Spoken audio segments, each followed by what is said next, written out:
right now is I'm going to crunch 1,400 years of Islamic history in 5 minutes and make it as exciting as I can possibly make it.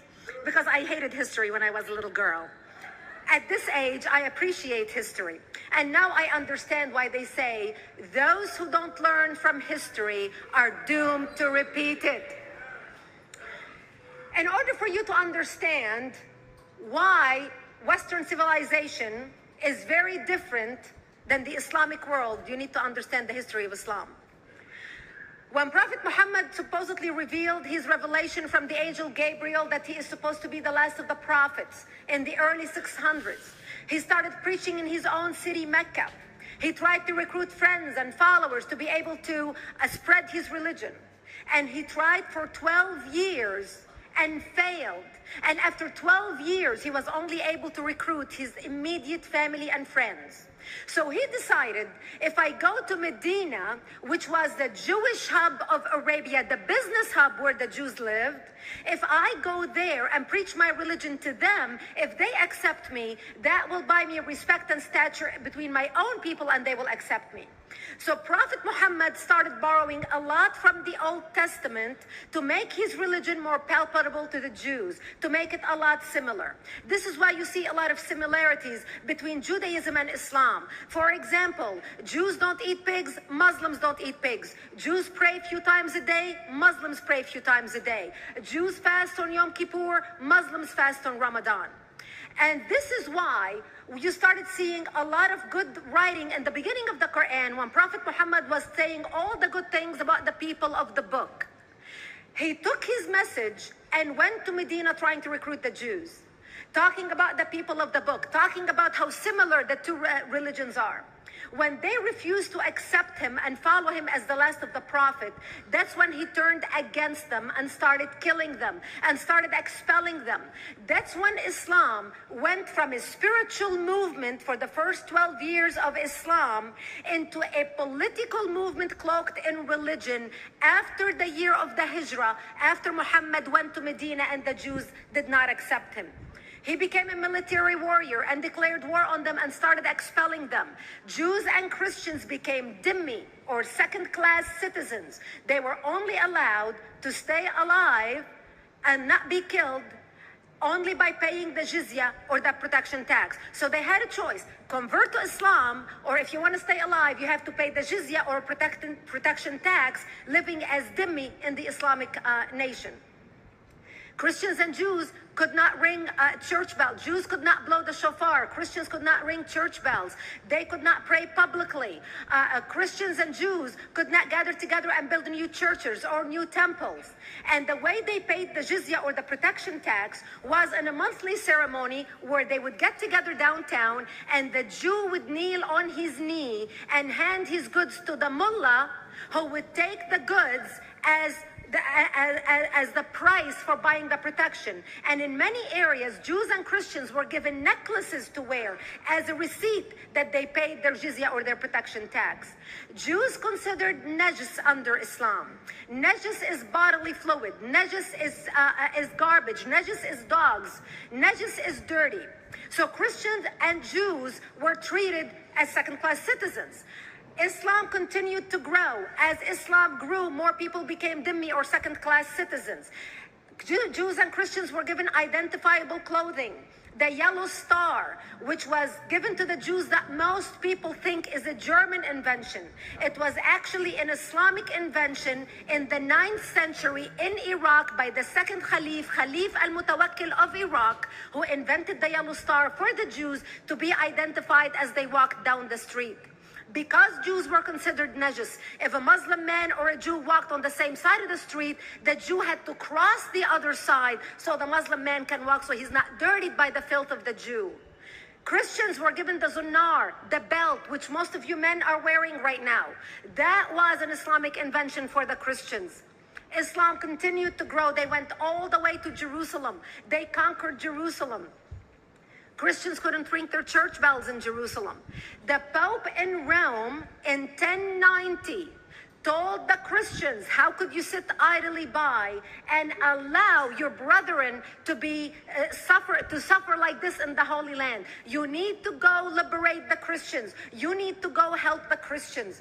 That's why the Crusaders were launched. The Crusaders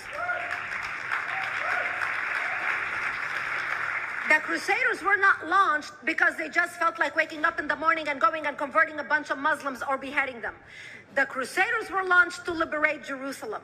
And they were able to liberate Jerusalem for less than 100 years before Salah ad-Din al-Ayyubi, Saladin, took it back, and Jerusalem remained under Islamic control until 1967, when the State of Israel liberated Jerusalem, where Christians, Jews, and Muslims could pray under the same sky.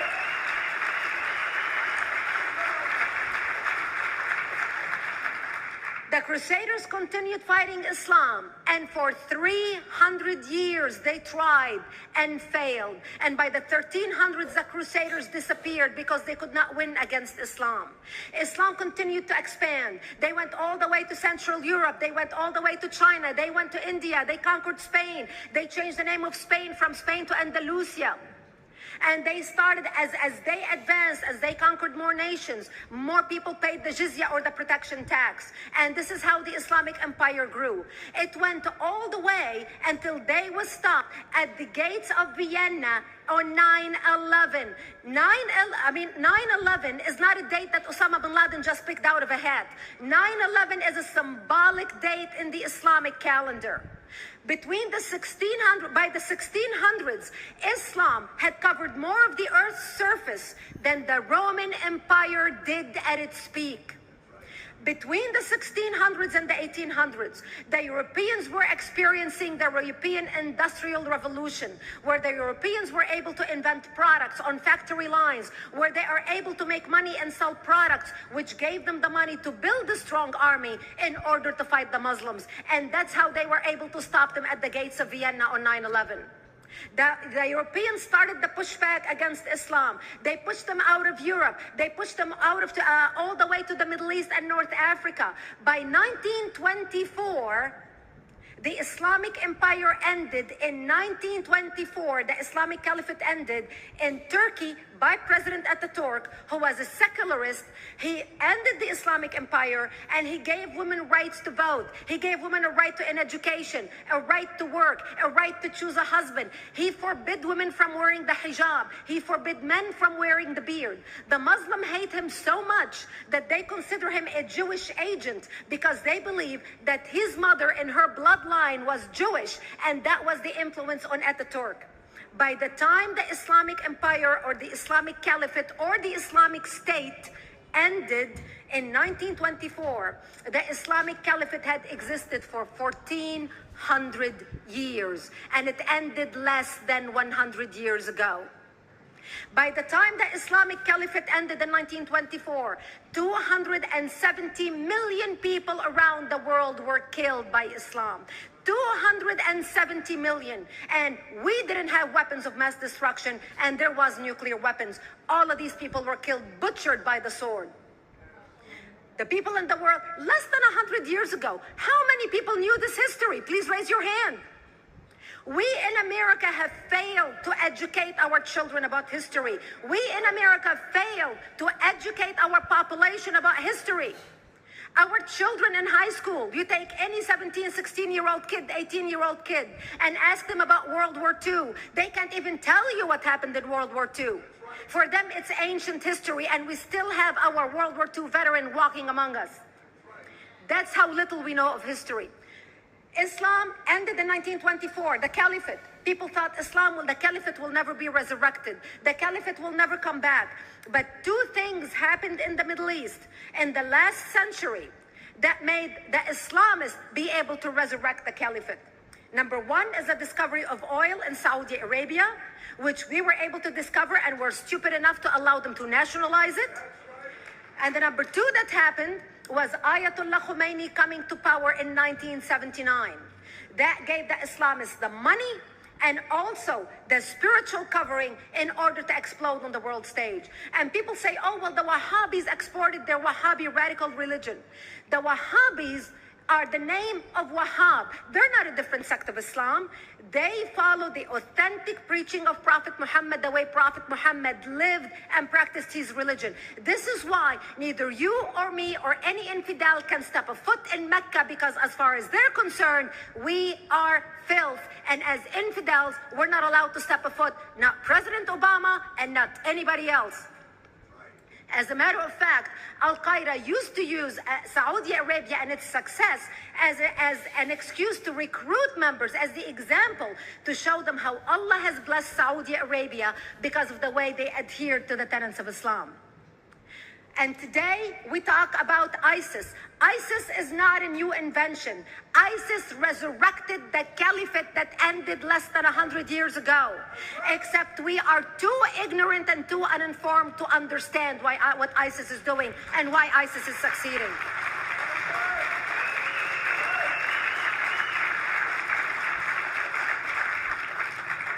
Two things you need to understand about Islam and the principles of war in Islam. One is the law of taqiyya, which means lying and deception. It means that a Muslim man can lay his hand on the Quran and swear that he is telling the truth, knowing that he is lying, but also knowing that the Quran will forgive him because he is advancing the cause of Islam. The second thing you need to know about is that the Treaty of Al-Hudaybiyah, which is an Islamic principle of war and a model on how to deceive your enemy when you have to sign peace treaties with your enemy. And it is based on an example by Prophet Muhammad. Prophet Muhammad was attacking the Meccans and their caravans when he was living in Medina. One day he attacked them because this is how he got the goodies. He would attack them, rob them, and spread the goodies among his men. And this is how he was able to recruit, because this is how people made money without working. And so he attacked the Meccan caravans. When he realized he's not able to defeat the Meccans in that city of Al-Hudaybiyah, in that place, he signed a 10-year treaty with them. Does that sound familiar? A 10-year treaty with them that says he will not attack them, he will have peace with them, he will not declare war on them. Muhammad used the treaty for 2 years to build his military, strengthen his army, and when he realized he was strong enough to attack his enemies when they least expected it, because they thought they had a peace treaty with Muhammad, he broke the treaty, attacked them 2 years later, and Mecca fell within 24 hours because they were not expecting the attack. And that became a principle of war in Islam. And to give you an example of how that is practiced, this is why anything signed with Iran means nothing to them.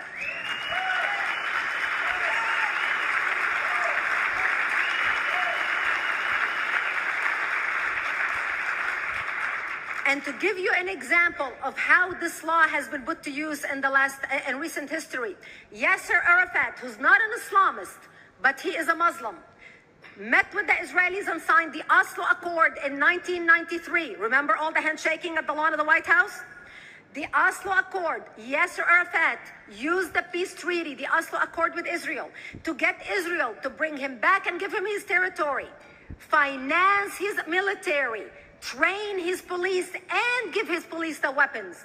Yasser Arafat broke the Oslo Accord 8 years later, didn't even wait 10 years, and declared the second intifada in 2000, and all hell broke loose. He used the same treaty to win and deceive against his enemies and deceive his enemies.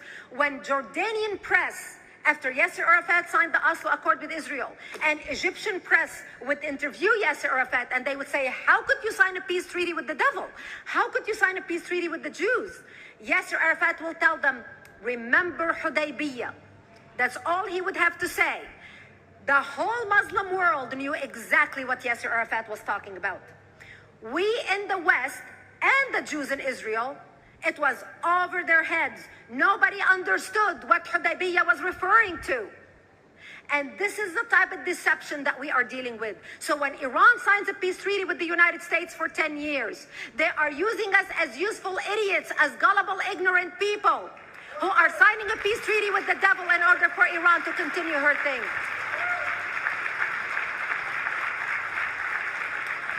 That is why it is so important to be wise about who we're going to put in the White House next year.